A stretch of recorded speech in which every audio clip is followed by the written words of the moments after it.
ആലപ്പുഴ വീയപുരത്ത് കാട്ടുപന്നിയെ വെടിവെച്ചു കൊന്നു. ഫോറസ്റ്റ് ഡിപ്പാർട്ട്മെന്റിന്റെ ലൈസൻസ് ഉള്ള തിരുവല്ല സ്വദേശി സുരേഷ് കുമാരൻ സ്ഥലത്തെത്തി പന്നിയെ വെടിവെച്ചു കൊല്ലുകയായിരുന്നു. പ്രദേശത്തെ കാർഷിക വിളകൾ പന്നി നശിപ്പിച്ചിരുന്നു. മനീഷ് മഹിപാൽ ആലപ്പുഴയിൽ നിന്നാണ് വിവരങ്ങൾ നൽകാൻ. മനീഷ്, എന്താണ് വിശദാംശങ്ങൾ?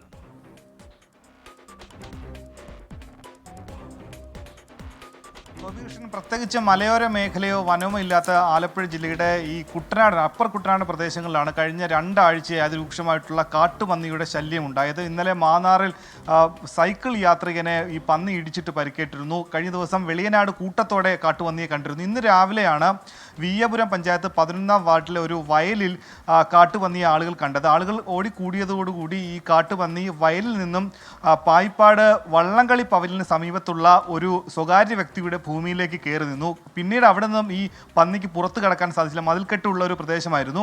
അങ്ങനെ നാട്ടുകാർ ജനപ്രതിനിധികളെ അറിയിച്ചു. ജനപ്രതിനിധികൾ പോലീസിനെയും ഫോറസ്റ്റ് ഡിപ്പാർട്ട്മെന്റിനെ അറിയിച്ചു. അങ്ങനെ ഫോറസ്റ്റ് ഡിപ്പാർട്ട്മെന്റിന്റെ നിർദ്ദേശപ്രകാരം ഫോറസ്റ്റിന്റെ ലൈസൻസ് ഉള്ള തിരുവല്ല സ്വദേശി സുകുമാരൻ നായരാണ്, സുരേഷ് കുമാറാണ് സ്ഥലത്തെത്തി ഈ പന്നിയെ 2 റൗണ്ട് വെടിവെച്ച ശേഷമാണ് കൊലപ്പെടുത്തിയത്. 8 മാസത്തോളം പ്രായം വരുന്ന ആൺവർഗത്തിൽപ്പെട്ട പന്നിയാണ്.